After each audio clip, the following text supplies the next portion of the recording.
Ziara hiyo imelenga kuhakikisha miradi ya serikali ya kitaifa katika kaunti ya Taita Taveta inatekelezwa kwa ufanisi kwa kuzingatia viwango vya ubora na muda uliopangwa. Miongoni mwa miradi iliyokaguliwa ni uwanja wa ndege wa Ikanga uliopo mjini Voi, mradi wa nyumba za gharama nafuu, soko la kisasa la Voi pamoja na miradi mingine inayoendelea katika eneo bunge la Taveta na Mwatate.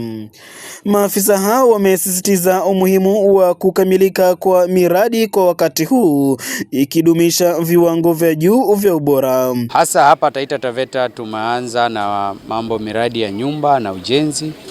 Tumeenda huko Taveta KCB Estate, tumeangalia hapa. Hii ni Voi Pool Housing Projects. Vile tumeangalia barabara muhimu. Kuna barabara ya kutoka huko Taita Taveta kwenda Kajiado kupitia Njukini. Tumeangalia vile barabara ya kutoka pale Bura Junction kwenda Mwagodi kizunguka hadi Undanyi. Tumemalizia hapa Ikanga Airstrip na tuna mpangilio pia kutoka hapa tuangalie soko kuu la Voi. Tuko hapa sasa hivi kwa mradi wa affordable housing Voi. Huu ni mradi ambao rais alipeana amri baada ya viongozi kuomba uongezwe ukue mkubwa kidogo angalau ufaidi watu wa huko. Aidha, miradi hiyo imechangia kutoa ajira kwa vijana wa kaunti ya Taita Taveta. Ya kwamba miradi hii inaongeza nafasi za kazi kwa vijana, kwa hivyo tunawarai vijana wa Taita Taveta wajitokeze, washirikiane na serikali na hawa wakandarasi kutafuta hizi nafasi za kazi. Kuna zile skilled na non-skilled, kwa hivyo inashughulikia kila mtu. Masoko yakifunguliwa, tutakuwa na nafasi nzuri ya kufanya biashara na tutanufaisha nchi yetu. Asante.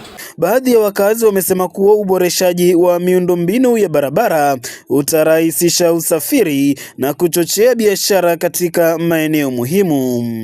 Nashukuru Mungu sana kwa huu mradi wa barabara hii ya Chala Njukini. Kwani imeturahisishia sana muda.